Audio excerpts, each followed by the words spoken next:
good, beautiful people? What is good, beautiful people? Welcome back to FredtheCoolNerd YouTube channel. I am bringing to you today another set of movie reviews. I hope everybody had a safe and beautiful July 4th weekend, as did I. If you didn't check out no flicks, you caught a couple of flicks, I'd love to see what your comments are. Let me know what you thought of some of these films. Let's get right into it. The first film I'm going to talk about today is Think Like a Man 2. If you haven't seen it already, I don't know where you've been, maybe crawled under a rock. I know a lot of the movie theaters was crowded when this movie first came out. But if you've seen the first one, I know the commercials, the trailers, it's like, dang, I gotta see this one. And it was a must-see. It's definitely, I would give it credit, it was a must-see. It was better than the first one. For those who've seen the first one, you understand that, Steve Harvey wrote a book telling all the secrets of, for females, like how men act. And it takes on various relationships, how the book affected them. So the second one, the sequel, brings to you the character, that Terrence J plays, and the young female that we seen about last night with Kevin Hart. They get married in Las Vegas, cliche, area in Las Vegas. Of course, this time they gave Kevin Hart a bigger role in this film, dealing with, him being like more of a main character. But what I did like about this movie is the fact that you got to see each character develop. In the sense that it wasn't too much shine just on Kevin Hart, but it allowed the females to get more exposure. It allowed other males to get more exposure. It even allowed Gary Owens, like the comedian Gary Owens, to get more exposure into the film. So if you haven't checked it out, go check it out. There are moments that are really hilarious. I actually went to go see it. Flushing Meadows, movie theater with the reclining seats. It's a good flick. Go with your girl, go with your man. Go with your whole bunch of your, homegirls and everything. Have a night out.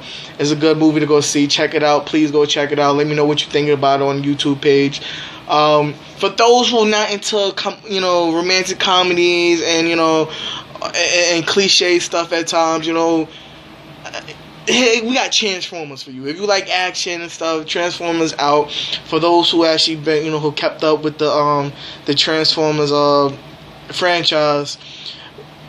Michael Bay actually did a different version to this right now. It's the fact that the storyline it continues about a couple years after the incident in Chicago. So if you've seen the third one, the last one, Dark of the Moon, then you understand the huge battle and everything that took place in Chicago. So this is the aftermath of what happened in Chicago, where pretty much Autobots, Decepticons, all type of Transformers are pretty much outlawed. They're hunted down, they're killed. So you see, in the trailers, you see a new type of Transformer. So these, if you haven't seen it, I'm not gonna spoil it for you, but there's a reason to why they're there, and it's a reason to why you see a lot of Transformers you see in the first one are not there no more. Or, they end up being taken out the movie. I'm not going to tell you who dies and who stays, but you got to check it out. It is a long movie. It's about almost 3 hours for that movie, all Transformers moving along. So if you're able to sit through it, or you're able to actually, look past, like, oh, I can't believe this is too childish. Cars that transform into robots. Have a childhood. Suck it up. Go see it. Take your niece, your nephew, somebody to go see it. It's a good movie to check it out. There are moments that, Mark Wahlberg, you look at him like you don't fit this movie. He's gotten better over the years as an actor, but for people who are actually used to the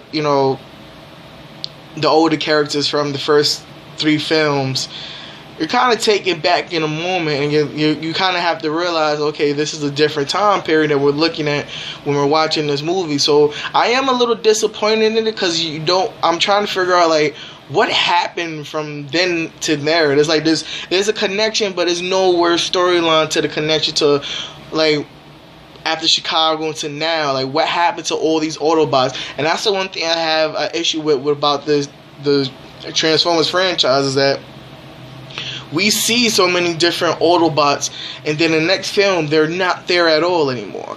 So what do? Just retire? Like, hey, I'm out of here, man. You ain't telling me I was gonna get shot like this a couple of times. Peace, I'm out. My auto insurance don't cover bullet wounds and stuff. So it's a couple of questions you ask and you raise, but the action was good. The action would keep you there. You know, sometimes the acting wasn't. The acting wasn't all par. You know, Transformers, it's not an Oscar award movie, but you know, it's the graphics and cinema. Don't go see it in 3D.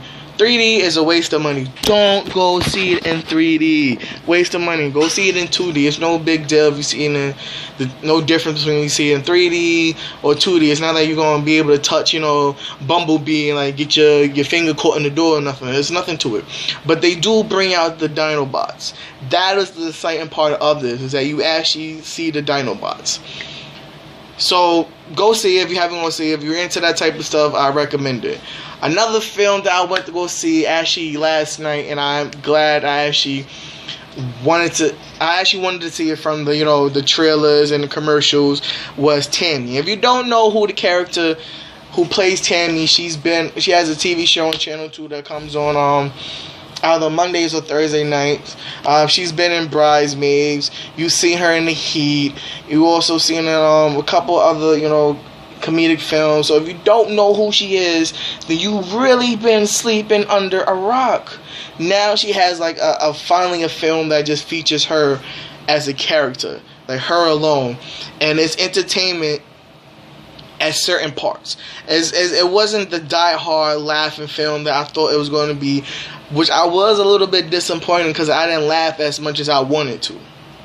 I actually laughed a little bit more when she, was with Sandra Bullock in The Heat. I laughed more at that movie than I did at, her own film. So, at moments, the film takes you like, is this really a comedy? Because I'm starting a little emotional, like,